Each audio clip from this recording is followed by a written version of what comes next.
So after nga ng baby shower, pagka-uwi namin, binuksan namin agad yung mga regalo niya. Dahil halos mapuno yung sala namin sa lahat ng mga regalong natanggap ng baby namin. So sobrang nakakatuwa pa, halos lahat ng mga bagay na kailangan ng baby namin ay natanggap niya mula sa mga regalo. Yung iba pa nga nagdoble-doble so kailangan pa namin pumunta sa Toys R Us para ibalik ito. Bali ipinasok lang naman sa merchant credit yung mga amount na sinoli namin. Sa susunod na mga bagay na kailangan ni baby, yun ang gagamitin namin.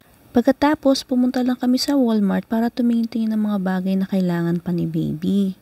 Katulad ng pacifier at saka laundry detergent, fabric conditioner para sa mga damit niya. Nalibot ko na nga yung mga aisle dito sa baby section para na rin makita ko lahat ng mga presyo para makita natin kung ano yung mura at mahal. Sa formula, sa mga toys at mga pangligo, pati na rin ang mga diapers. Pero hindi muna tayo bibili sa ngayon dahil marami pa tayong supply mula sa mga tatanggap niyang regalo. At mula nga sa pag-iikot natin, ito nga't nakarating na tayo sa mga damit ng pang-baby. Ko ba? Pero kahit wala pa akong anak, cute na cute talaga ako sa mga damit pang-batang babae.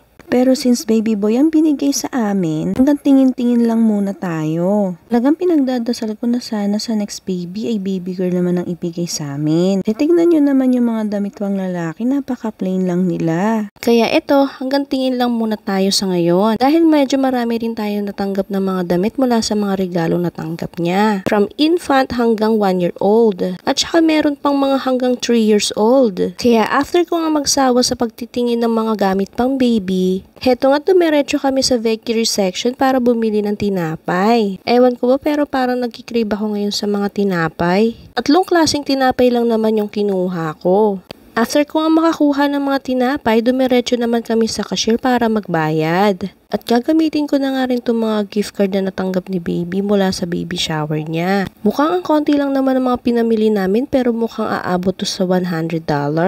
Or baka higit pa. Habang iniiskan nga to ni kuya, iniisip ko kung magkano aabutin tong mga to. Baka mag-abono kasi ako. So eto nga't inabot ko na kay kuya yung mga gift cards at umabot siya ng $80. Pero tama nga ang hinala ko, nag-abono pa ako ng mga $40 dito.